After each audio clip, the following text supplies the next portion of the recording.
Alright, so I don't know how well you're going to be able to see this, but I'm going to shoot it anyway. Swapping out the O2 sensors in my 2012 Ram 1500 5.7. I'm actually only doing the sensors that are upstream of the catalytic converter. There's two sensors on each side. You can see one here. It's your catalytic converter. Exhaust goes that way. And this is the upstream one. So I already did, this is the passenger side of the truck. I already did this one. You see it's a little newer. It's kind of a pain in the ass. I actually bought this, let's see if I can reach it. I bought this little O2 tool that kind of has a slit in it for the wires to fit through. I didn't actually end up using it because I couldn't get it in a good position up there on that sensor to use it. So yeah, it's 10 bucks. I may keep it, I might not. What I did end up using is just a 7/8 wrench, standard wrench. But what I had to do was, to get to the front one with the wrench, I had to take the back one out. Luckily this truck only has 45,000 miles on it, so they weren't too bad. Put a little pressure on it. So I took the back one off and I came up here to the front. I unbuckled it from the harness, which is kind of a pain in the ass because it's on top of the transmission. What I had to do was come down way down here towards the back of the transmission to get up to the harness. Unplug that, take the O2 sensor out. Wasn't bad. Put some anti-seize on it, put the new one in, plugged it back up, and then screwed in the catalytic converter O2 sensor. Now moving over to the driver's side, I've already started over here as well. I took out the downstream O2 sensor, I'm just kind of hanging it there, and I unplugged the harness for the upstream one. Now this side's a little more difficult if you have a four-wheel drive vehicle, because the front drive shaft is blocking up that nice hole that you did have over here on the passenger side. So you got to kind of work around that.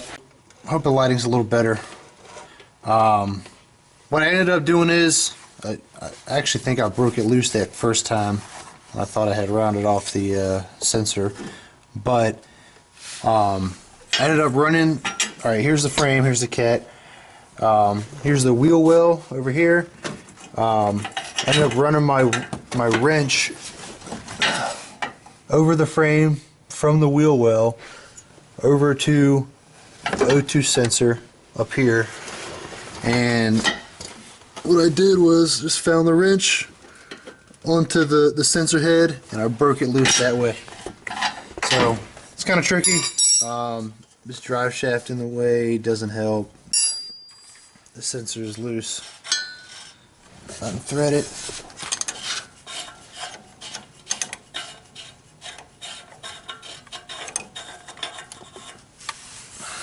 Alright, there we have it. Old O2 sensor. Oh.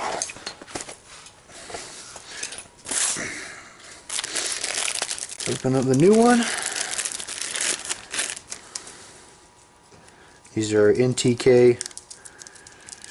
What's up, buddy? NTK O2 sensors.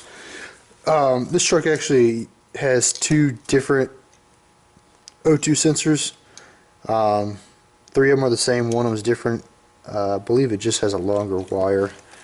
But the part number for the ones I'm changing, the 2 upstream, is the NTK. It's 21361, I believe. I'll verify that and put it in the description. Let's see. Next, I'm going to put on my anti-seize. So next time I go to do this, it'll be nice and easy.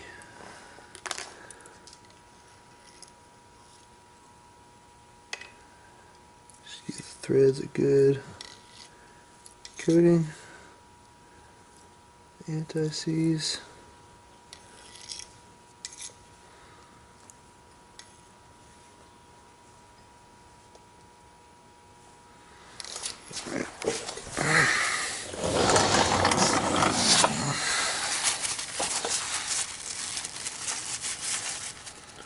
Wipe off a little bit of excess on the sensor. Alright, she's ready to go back in. Oh, where are we? Alright.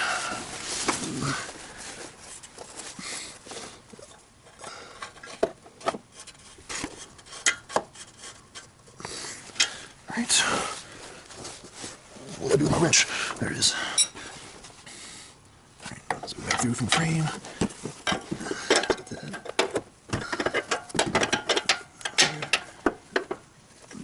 The problem coming through the frame like this, you really don't have a lot of wiggle room for the end of your wrench. So you have to make small movements, flip the wrench, use both angles. Get this bad boy on here. Alright, so have it back on. I don't know what the torque, I didn't really look it up, but I don't know what the torque specifications are for this, but I don't imagine you have to put it on very tight. It's just a sensor, it's just sitting there. And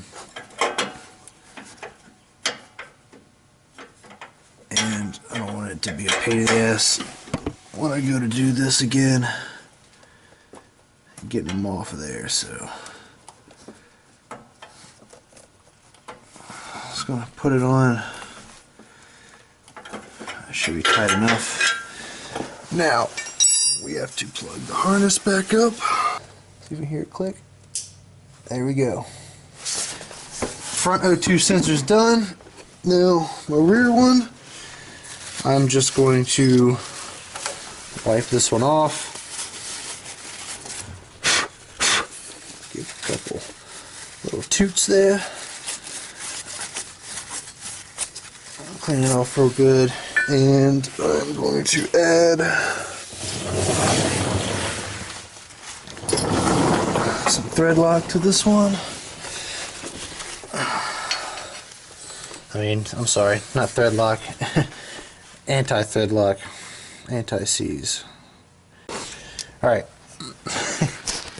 so now, I never unplugged the harness on this one, so with the wires, when I go to thread it back in, so it threads this way, so I'm just going to wind the wires up opposite, just to give them somewhere to go when I get it threaded in. And it kind of helps threading it.